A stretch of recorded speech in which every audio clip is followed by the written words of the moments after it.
Je ne respecte pas le couvre-feu. Père va encore me consigner dans ma chambre.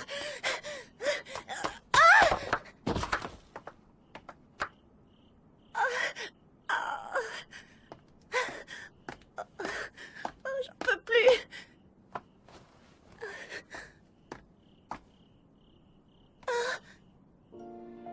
Rien de cassé? Non.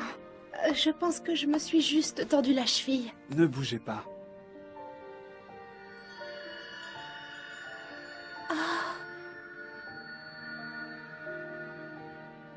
Tiens, Essayez de vous lever.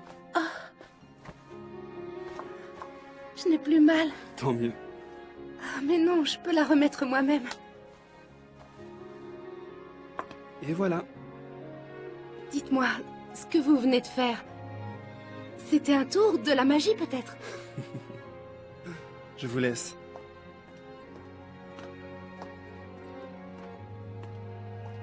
Attendez!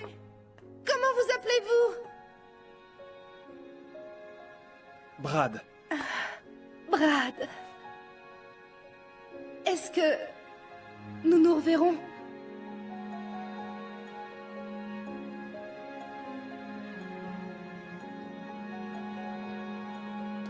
Désolée.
C'est bien clair, Angelina. Je t'interdis de revoir cet homme. Mais pourquoi? Brad est pourtant quelqu'un de bien. Il suffit. Tant que tu ne m'auras pas promis que tu ne le reverras plus, tu seras consigné. Je fais ça pour ton bien. Je compte sur vous. Entendu, monsieur.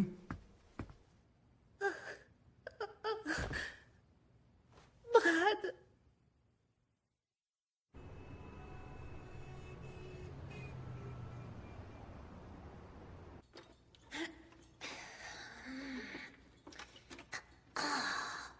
Oh, mais j'en ai marre de cette fichue télé. Eh oh, tu voudrais pas baisser d'un ton? Oh. Elle a rendu l'âme, cette antiquité. Et c'est pas en la frottant que t'en feras sortir un génie qui la réparera. Mais c'est le dernier épisode qui passe aujourd'hui. C'est bien dommage pour toi. Pour moi aussi d'ailleurs, tu m'as ruiné ma sieste. Allez m'en acheter une neuve. Et le fric, je vais le pondre? C'est ma faute peut-être si l'argent vous brûle les doigts. J'y suis pour rien. J'ai une créancière aux griffes plus longues que celle d'un démon. Et mon agent est avare comme pas deux. Qui est avare ici, on peut savoir? Tiens donc, tu viens me proposer un autre boulot qui paye pas un rond? Tu fais erreur, l'ami. Tous les boulots que je te déniche sont hautement lucratifs. Seulement, tout est dans l'art et la manière, tu vois? Et Monsieur Morrison, vous pouvez réparer la télé? La télé? Elle est tombée en panne. Je vais louper le dernier épisode de Boléro printanier. T'es venu en voiture, Morrison? Ouais.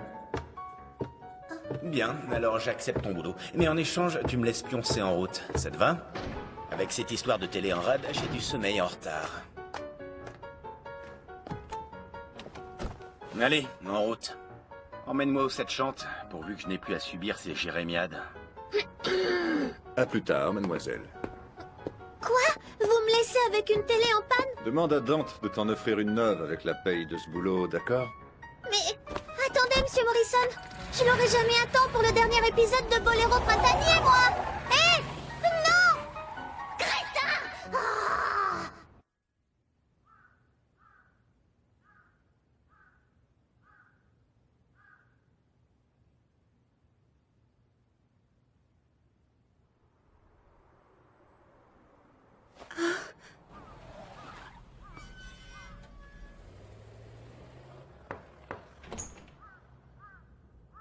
Mademoiselle, votre déjeuner est prêt, si vous voulez bien. Je n'ai pas le cœur à manger. Je vous en prie, mademoiselle. Si vous ne mangez rien, monsieur s'en prendra à moi. Eh ben, il y en a qui se mouchent pas du coude. Quel genre de crime paye assez pour autoriser tout ce luxe, selon toi? Tu sais que tu parles du maire de Capulet City, là? Messieurs, pardonnez mon retard. Encore une de ces réunions qui ne veulent pas en finir. Merci infiniment d'être venus. Je suis Mike Hegel. Et moi, Morrison. Enchanté. Oh, laissez les politesses et venez-en directement au fait, où je sens que je vais me rendormir illico. Qu'est-ce que... Je réponds de son talent. Mais il n'est pas des plus commodes, je le reconnais.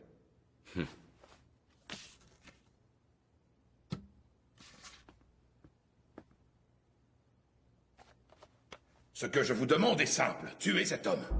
Faites-moi cette faveur. Tuez-le. J'ai une fille unique, Angelina, une adorable enfant. Elle n'était qu'un bébé quand sa mère est morte. Aussi l'ai-je élevée seule, la pauvre petite. Angelina est ce que j'ai de plus précieux au monde. Et aujourd'hui, un homme complote pour me l'arracher et quitter la ville. C'est lui, Brad. Croyez-vous que je vais laisser ce sinistre individu faire de ma fille son jouet? Lui que je ne connais ni d'Ève ni d'Adam. Jamais! Et c'est pour cette raison qu'il doit mourir? Eh ben, en voilà une histoire à pleurer. Faudra en faire une série télé. Sûr que Patty adorerait.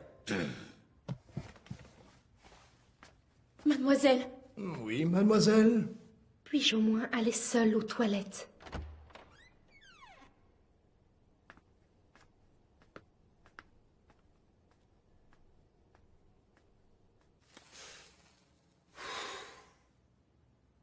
Tu dois savoir que ces derniers temps, les agressions mystérieuses se sont multipliées à Capulet City. La télé en fait ses choux gras. Ma télé est tombée en rade, je te rappelle. J'avais oublié.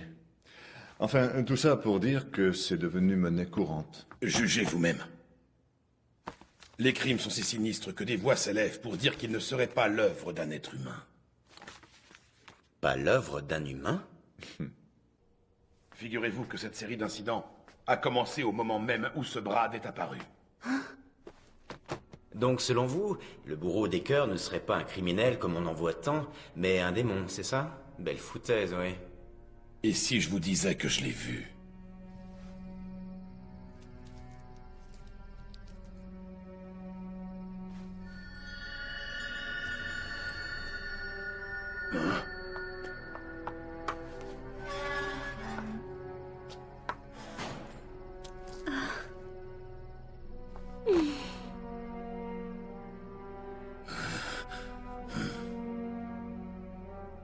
Je n'ai aucun doute là-dessus. Cet homme est un démon. Alors, tu continues à penser que je t'ai fait venir pour rien? Je vous en prie. Brad doit mourir.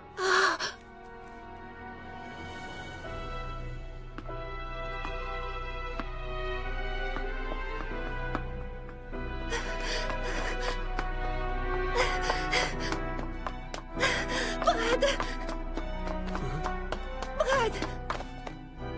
Je t'en supplie. Nous devons nous enfuir. Mais qu'est-ce qui t'arrive? Calme-toi et explique-moi tout. Je crois que Père a engagé quelqu'un.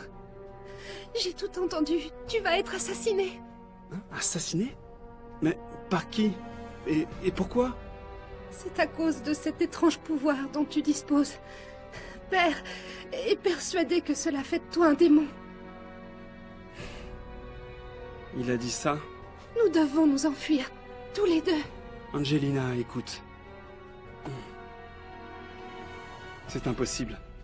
Je ne peux pas t'impliquer dans tout ça. Mais Je t'assure que tu n'as pas à t'inquiéter pour moi. Il ne m'arrivera rien. Je suis persuadé qu'un jour ou l'autre, ton père comprendra. Mais Brad... Il vaut mieux que tu rentres chez toi maintenant. Je suis content d'avoir pu te revoir ce soir.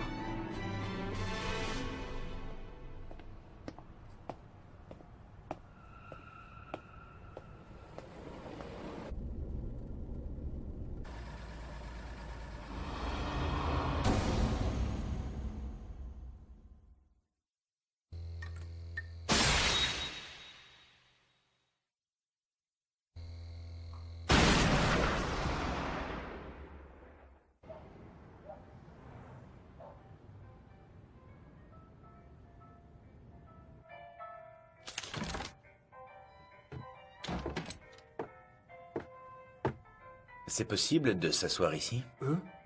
Ah, oui, je vous en prie. Une bière. Et une pizza. Ah, et si elle était sans olive, ce serait parfait. Vous occupez pas de moi, poursuivez votre lecture. Très bien. Merci à vous.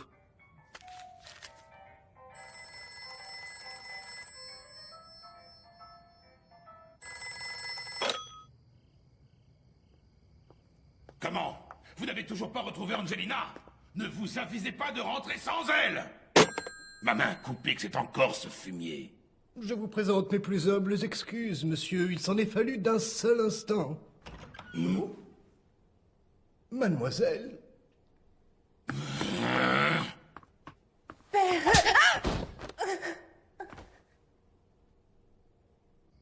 Me suis-je bien fait comprendre? Dorénavant, tu prendras tes repas dans ta chambre. Et laisse-moi te dire que tu seras surveillé jour et nuit. Brad... Il a l'air de vous passionner, ce bouquin. En effet, c'est un roman d'amour. Si intéressant que ça. Vous pouvez le dire. L'amour que deux êtres peuvent se porter, je trouve ça merveilleux. Rien de plus beau qu'un amour pur. Je vous fais rire? Non. Et une bière, une. 3 plombes pour une bière, faut pas être pressé chez vous. Et ma pizza, ça vient? Laissez-lui le temps de cuire. À la vôtre. Santé.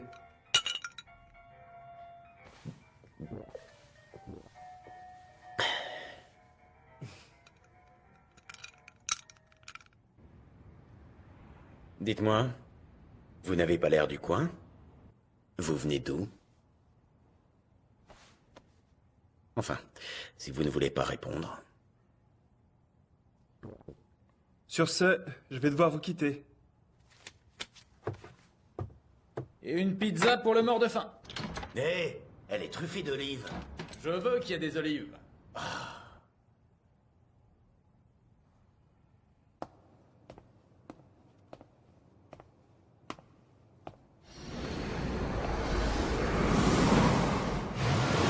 Il semblerait que la porte s'ouvre cette nuit. Vraiment? Quel dommage de devoir si vite quitter le monde des humains. C'était donc toi qui étais derrière toutes ces agressions. Que cela reste entre nous, mais le sang humain encore tiède, c'est mon péché mignon. Vous me suiviez? Et une pizza familiale expédiée en 5 minutes, j'ai battu mon record. Mais c'est qu'il se fout de moi en plus. Question poignée de main, t'es plutôt chaleureux, toi?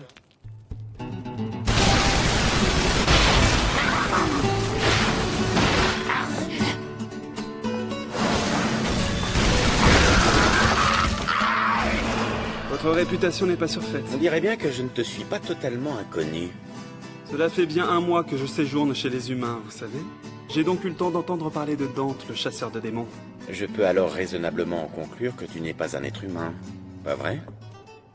Ouais, Dans ce cas, tu dois savoir ce qui t'attend. ouais. D'autant mieux que je n'ai pas l'intention de fuir. Alors acceptez simplement de répondre à une seule question.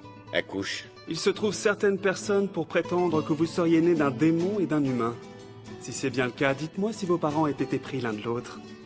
Un démon et un humain, le peuvent-ils? Va savoir. Tu sais ce qu'on dit souvent? Même dans un couple qui semble assorti, les cœurs ne battent pas forcément à l'unisson. Ce n'est pas... Mais mes parents, eux, s'aimaient profondément et sincèrement. J'en ai toujours été persuadé. J'ai compris. Ai-je répondu à ta question? Oui.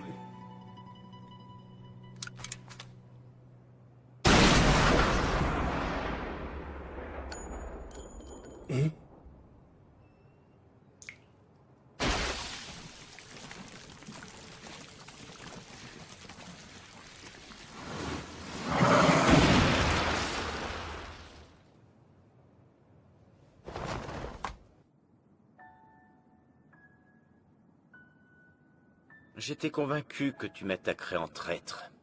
Même comme ça, je n'aurais eu aucune chance. J'ai connu plus combatif comme démon. Je suis certes un démon, mais pas de l'espèce de ceux qui peuvent rivaliser avec vous. Et à quoi bon? Puisque j'ai déjà accompli mon rôle. Et quel rôle? Préparer l'arrivée de mon maître. Cette nuit, il quittera le monde des démons pour celui-ci. Mais une personne a jugé, comment dire, préférable de m'invoquer avant par précaution. Et toi, tu vends la mèche de bon cœur. Au fond de moi, je souhaite peut-être que vous l'arrêtiez. Mon maître est l'avidité même. Vous pouvez compter sur lui pour engloutir toute la ville. Tout. Même ce bar où le café était si délicieux. Même cette colline d'où le coucher de soleil était splendide. Tout va disparaître. Et Angelina avec, c'est ça? Que dois-je faire? Je ne veux pas la perdre. Elle a été si douce avec moi. Parmi les démons, je ne connaissais que les persécutions. Mais elle m'a souri. Je refuse de penser qu'elle puisse connaître une mort aussi ignoble. Et voilà, je resterai à jamais un démon.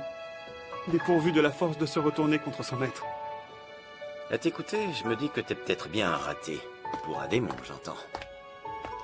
Mais si tu tiens autant que tu le dis à Angelina, tu devrais être capable de vivre en être humain. En être humain? Et comment? Allez, mettons-nous en route. Hein? Mène-moi à la porte qui va s'ouvrir entre nos mondes.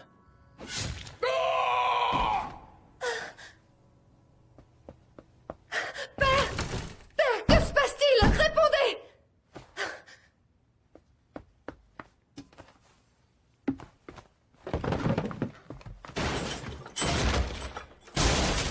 Père, où êtes-vous? Père!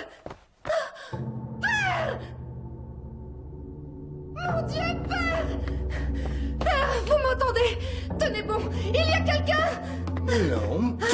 Si vous étiez resté sagement dans votre chambre, vous seriez morte sans avoir vu cet atroce spectacle. Mais pourquoi avoir... Avant peu, jeune fille, un puissant démon va être invoqué dans cette ville, grâce au rituel que j'ai scrupuleusement accompli. Et une fois ce puissant allié à mes côtés, je pourrai détruire ce monde!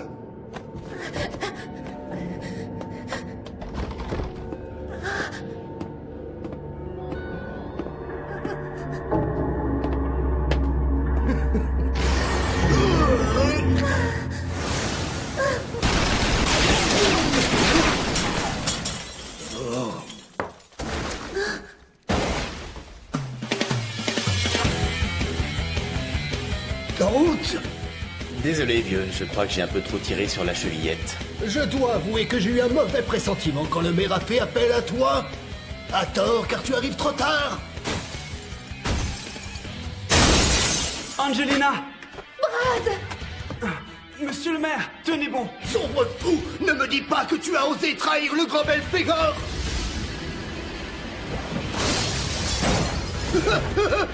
Ah, trop tard, il est trop tard! Ça n'est plus qu'une affaire de secondes avant que Belphégor...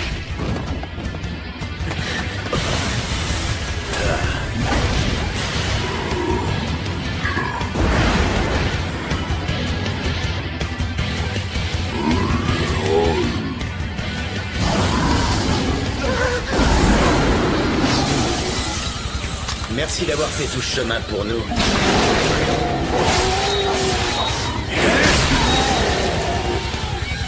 Mais la maison du maire n'est pas un endroit pour toi. Allez, sois gentil et fuis sans faire de scandale.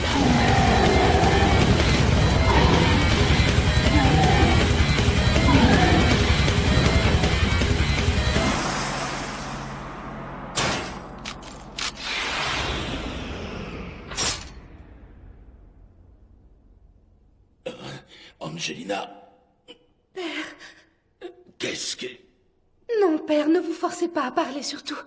Brad, il faut faire quelque chose. Je n'ai jamais soigné de plaie aussi profonde, mais je ferai tout ce que je peux. Que comptes-tu me faire? Maudit démon, ne va pas croire qu'en me soignant avec ta sorcellerie, tu vas me faire changer d'avis sur ton compte. Mais enfin, père! Ne vous méprenez pas. Telle n'est pas mon intention. Je fais ça uniquement pour dissiper le chagrin que je lis sur le visage d'Angelina. Eh, monsieur le maire, ne m'en veuillez pas, mais je dois refuser votre demande. Brad sait ce qu'aimer signifie, ce qui fait de lui le candidat rêvé pour vivre chez les humains. Et comme vous le savez, mon seul gibier, ce sont les démons.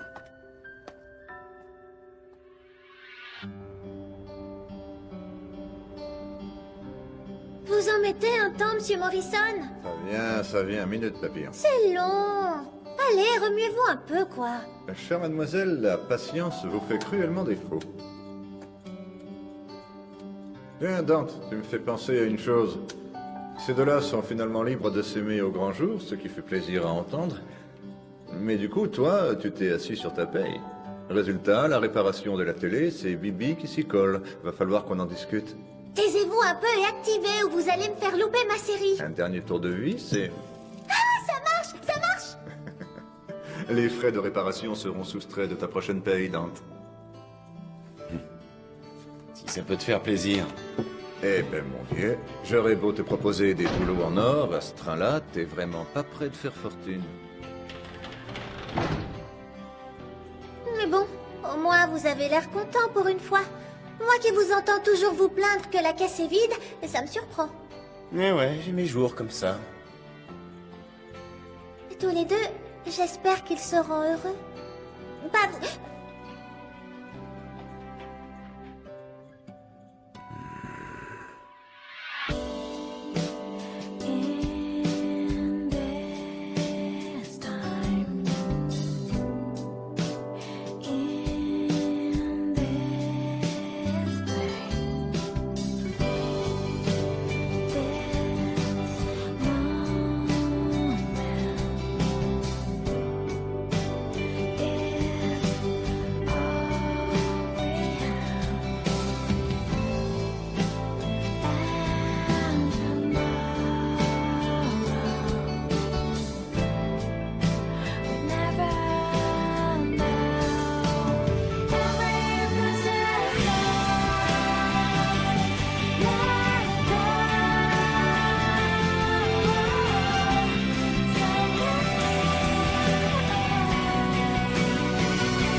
D'aussi loin que je me souvienne, j'ai jamais vraiment eu de chance avec les femmes.